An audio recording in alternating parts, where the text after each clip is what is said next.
오늘 제목으로 잡은 것은 코로나 한가운데서라고 그렇게 잡았는데 제가 88만 원 세대쓸 때 이렇게 준비했던 몇 권의 책 중에 팬데믹 경제학이라는 게 있었어요. 그리고 몇 년 됐죠. 이제 팬데믹이라는 게 굉장히 중요하게 작용할 거다라고.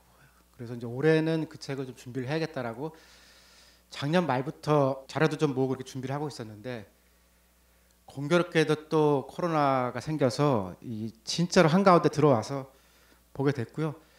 그냥 제가 생각하는 거하고 아마 여러분들 생각이 좀 다를 수도 있겠지만 그냥 경제학자들은 어떻게 보고 그런 얘기를 좀 해보겠습니다. 지금 보시는 그림은 그 1인당 국민소득이라고 하죠. 그거의 변동률을 그린 거거든요. 그 한 해 한 해 어떻게 한국 경제가 바뀌어 왔는지 한국은행 자료를 가지고 이제 뽑아본 거고요. 자세히 보시면은 V자 형태로 이게 크게 꺾이는 선이 세 번쯤 나옵니다. 첫 번째 꺾였던 거는 80년 공황이라고 흔히 부르는 그러니까 74, 77년도 두 차례에 걸친 석유 파동 이후에 한국 경제도 그 충격을 받아요. 받아서 실업이 없던 나라였는데 처음으로 이제 실업이라는 걸 저때 겪고요. 그리고 저때부터 아마 그 97년도 IMF 경제 위기까지 보통은 이제 한국식 연공의 30년이라고 부르는데 저 30년 가까운 시간 동안에 한국 경제 끊임없이 달려옵니다.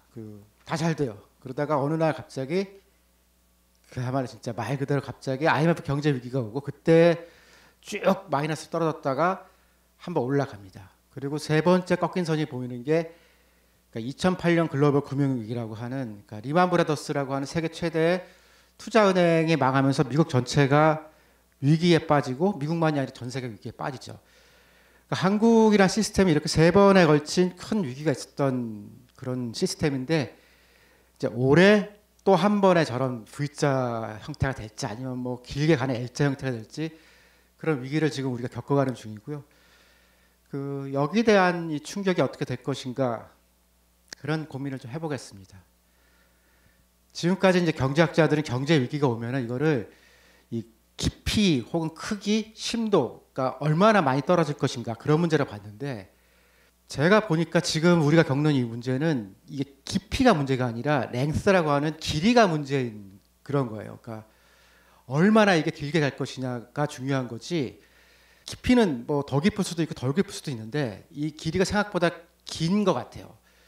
앞에 있었던 위기랑 따져보면은 IMF 경제 위기나 그 2008년대 글로벌 금융 위기는 한 번 쭉 떨어지고 바로 올라갔거든요. 그러니까 굉장히 깊게 뭐 마이너스 3, 4 뭐 기준에 따라서 그렇게 보이는데 지금은 이것이 생각보다 길게 있기 때문에 그런 V자 형태가 잘 나타나지 않을 것 같다라고 그렇게 생각을 합니다.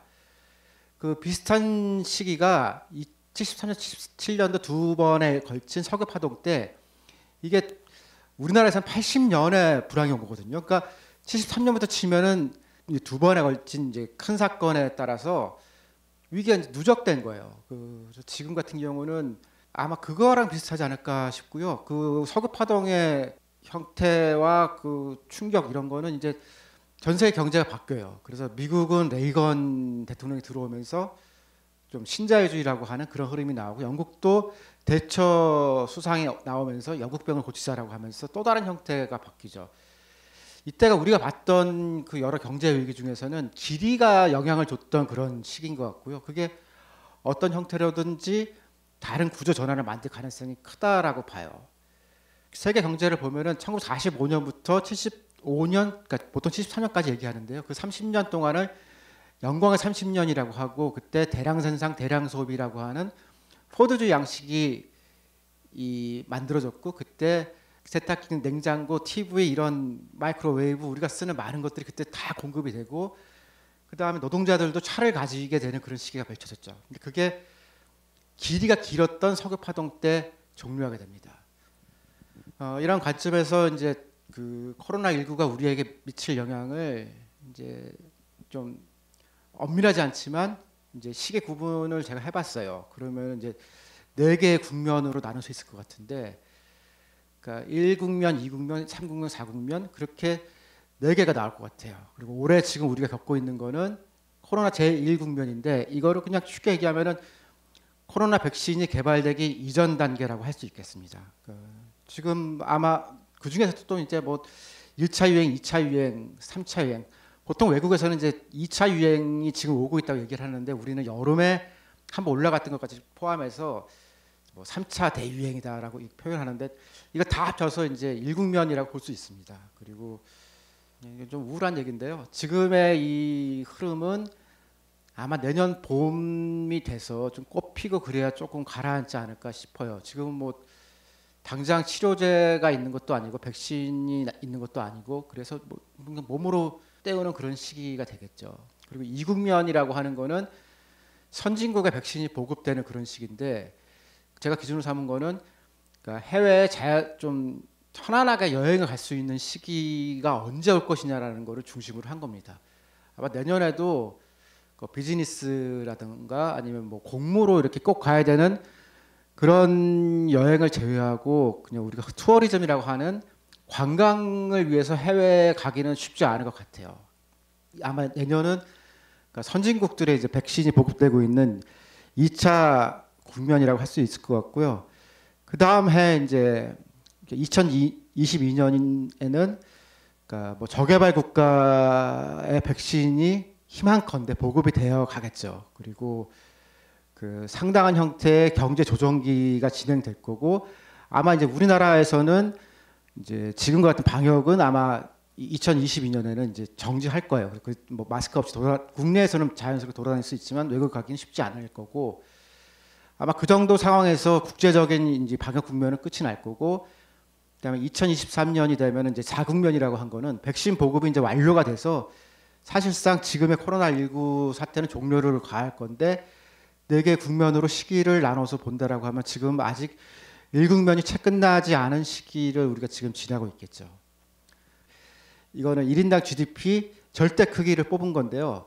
지금 가격과 지금 구매력으로 환산한 걸 보니까 우리나라 벌써 4만 달러 이상이더라고 1인당 국민소득이. 그러니까 상당히 높고 그 다음에 일본하고 얼마 차이가 안 나요. 그러니까 프랑스를 우리가 곧 넘어갈 거라고 하는 것도 그냥 하는 말은 아니더라고요. 이 추세대로 진행이 된다라고 하면은 지금도 우리가 이제 일본, 프랑스 이런 데랑 별로 차이가 안 나요. 그러니까 미국이 조금 더 앞서 한 5만 5천쯤 되고 영국 뭐 이런 데랑 그렇게 차이가 안 나는 국가거든요. 아마 4년이 지나면은 다른 건 몰라도 1인당 국민소득이라고 하는 그런 측면에서는 선진국 안에서도 1그룹 안쪽에 들어가 있을 것 같아요. 이를테면은 스웨덴이나 미국이나 이런 데가 좀 앞에 가 있고 독일이랑은 비슷하고 일본, 프랑스는 이미 넘어선 그런 상태가 우리의 4년 후 모습일 거라고 생각하는데 물론 뭐 그렇다고 하더라도 그게 우리가 다 잘 산다는 얘기는 아닙니다. 그 안에 이제 많은 고통이 있겠죠. 그래서 기간이 길어진다라고 생각해서 최소한 다음 균형이 4년 정도 걸린다라고 하면은 쇼박스에서 이제 누군가 얘기한 걸 제가 뽑아왔는데 저게 제일 상징적이었어요. 올해 피해액이 상반기 좀 지나서 750억 원을 피해를 봤다는 거예요. 근데 이게 지난 3년간 쌓인 영업이익을 다 깠다는 거예요. 그래서 아마 3년 동안 저 정도 돈을 벌었는데 그게 올해 1년에 다 이제 제로가 됐고 지금부터는 이제 어떻게 버텨야 될지 매우 난감하다라는 그런 얘기를 컨퍼런스에서 한 적이 있었거든요. 근데 아마 많은 정상적인 자영업자를 비롯해서 한국 회사들이 비슷할 거예요. 그러니까 흑자를 갖고 있었던 회사들이 지난 3년 동안에 한 거로 아마 올해 상반기에 대충 까먹었고 그 다음부터는 이제 굉장히 어려운 상황인데 이게 그 6개월 정도가 한계치였고 지금 버티고 있는 데들은 굉장히 잘 버티는 거라고 생각해요. 국가는 괜찮아질 거예요. 국가는 어쨌든 수출도 되고 어느 정도 가는데 개인들은 매우 어려운 사람들이 생기겠죠. 그래서 이제 국가는 부유하고 국민은 가난한 그런 상황이 올 가능성이 좀 불행히도 높다라고 생각을 하고요. 그러면서 이제 정성적으로 생겨나는 코로나의 특징 같은 거를 이제 크게 이제 보니까 세 가지가 특징적으로 나타난 것 같아요. 그러니까 국가의 귀환이라고 하는 거는 그러니까 어느 나라에 살고 있느냐가 지금 우리의 삶을 매우 바꾸죠. 일단 스포츠 쇼비니즘이라고 하면은 뭐 월드컵이나 이런 거 할 때나 국가를 찾지 기본적으로 어느 국가에 있느냐가 크게 중요하지 않다라고 그런 얘기를 했는데 방역이 들어오고 보더라고 하는 국경이 강화되고 있으니까 예전에는 유럽에서 국경 넘어가는 거 아무것도 아니었거든요. 근데 지금은 그렇게 쉽게 넘어갈 수가 없고 우리도 그냥 돈만 있으면 외국 갔다 올 수 있는데 지금은 못 가죠. 뭐 누가 막는 건 아니더라도 가면서 저쪽에서 2주 격리하고 오면서 이쪽에 2주 격리하니까 뭐 일주일 놀기 위해서 한 달간 격리된 그거 뭐 하기 어려운 거거든요. 그러다 보니까 이제 국가라고 하는 단위가 매우 중요한 거로 등장을 했고 이 국가가 어디인가에 따라서 일상생활이 되게 중요해지고 뭐 그렇게 됐어요. 국가가 중요하다 보니까 국가를 움직이는 방식은 정치예요. 그래서 코로나 이전에는 이게 정치는 좀 되게 희화되고 이거 뭐 누가 해도 상관이 없다는 그런 흐름이 좀 있었어요. 그러니까 어차피 뭐 누가 해도 뭐 마찬가지고 그냥 잘 못할 거니까 그냥 우리 동네 사람 찍어주거나 뭐 친한 사람 찍어주거나 또 심지어는 잘생긴 사람 찍어주고 뭐 이렇게 좀 정치가 무시되거나 의미가 없다라고 생각하던 뭐 그런 시기가 있었는데요.